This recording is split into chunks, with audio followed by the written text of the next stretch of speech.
अगर आप युवाओं की बेरोजगारी में देखें तो हिंदुस्तान में पाकिस्तान और बांग्लादेश से दुगनी बेरोजगारी है। ठीक से सुनो, पाकिस्तान और बांग्लादेश से दुगनी बेरोजगारी हिंदुस्तान में। ये क्यों हुआ? क्योंकि नरेंद्र मोदी जी ने नोटबंदी की, जीएसटी लागू की, और जो छोटे व्यापारी हैं, जो छोटे कारखाने चलाते हैं, स्मॉल और मीडियम बिजनेस चलाते हैं, जो इस देश को रोजगार देते हैं, वो एक के बाद एक, एक के बाद एक, एक के बाद एक बंद हो गए। और अगर आज हिंदुस्तान की अर्थव्यवस्था को आप देखें तो हर सेक्टर में 5-6 कंपनियों की मोनोपोली है। अदानी जी को देखिए, देश के एयरपोर्ट, सारे के सारे पोर्ट, पावर जनरेशन, हिमाचल में अगर आप सेब की बात करो, वो पूरी की पूरी मार्केट उनके हाथ में।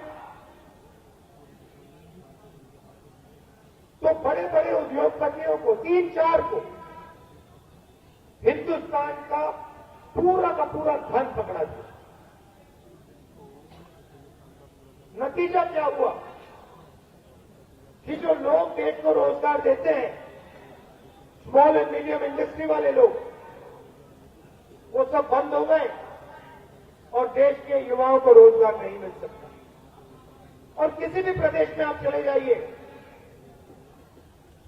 आपको हिंदुस्तान के युवा सड़क पे भटकते दिखेंगे, बेरोजगार मिलेंगे।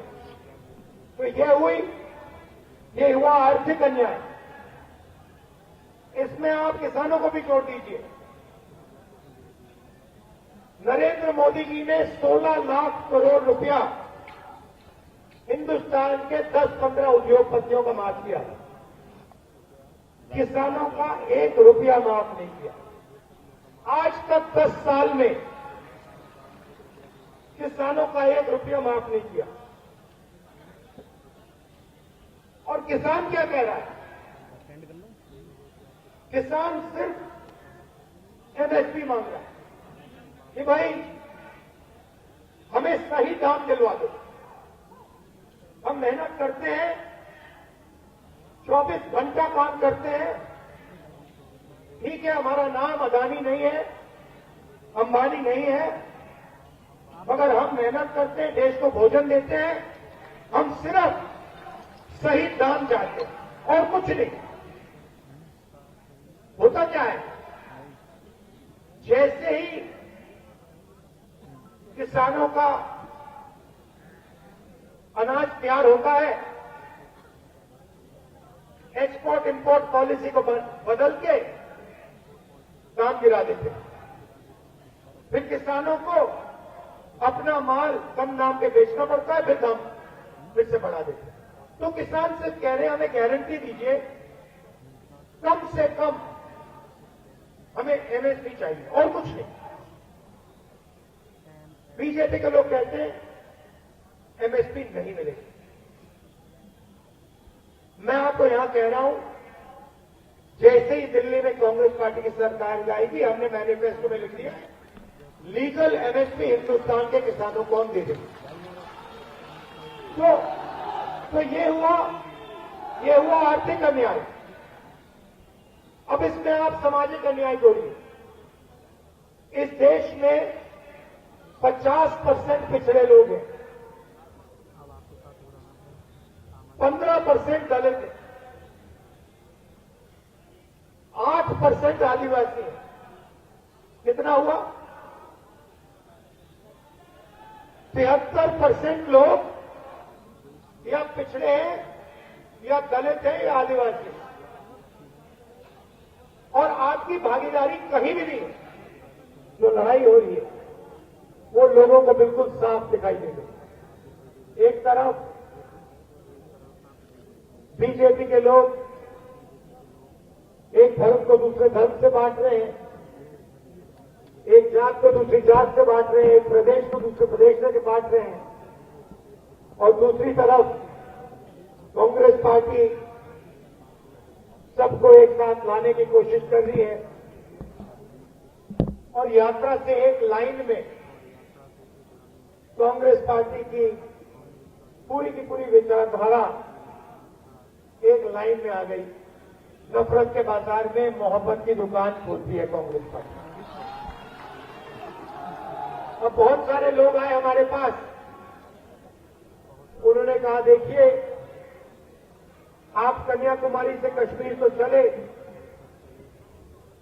मगर ऐसे बहुत प्रदेश हैं जहां आपने अपना मैसेज, अपने विचार नहीं पहुंचाए।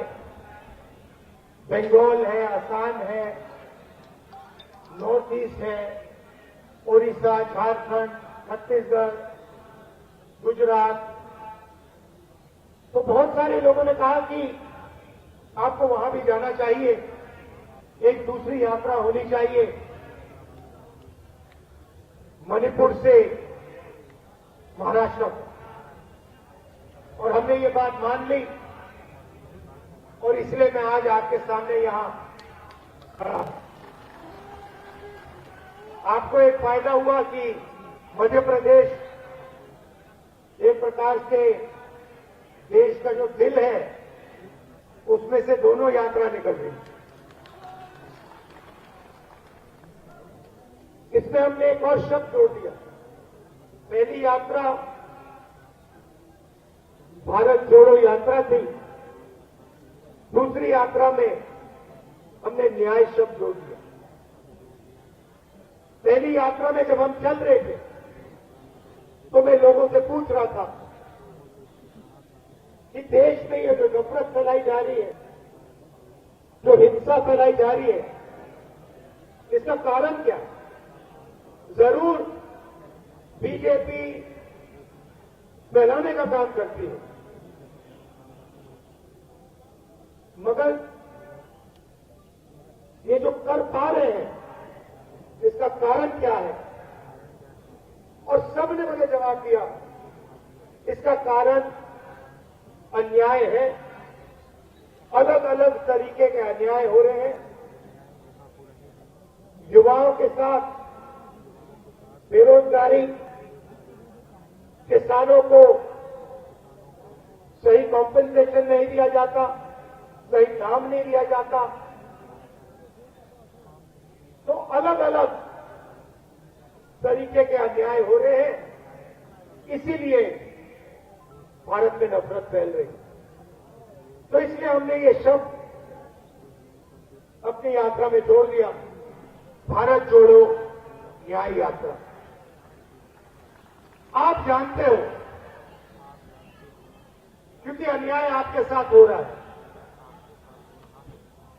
सबसे बड़ा आर्थिक अन्याय, आप जानते हो कि इस देश में 22 ऐसे लोग हैं जिनके पास उतना ही धन है जितना हिंदुस्तान के 50% आबादी के हाथ में। 22 लोगों के हाथ में उतना धन है जितना हिंदुस्तान के 50% के नागरिकों के हाथ में।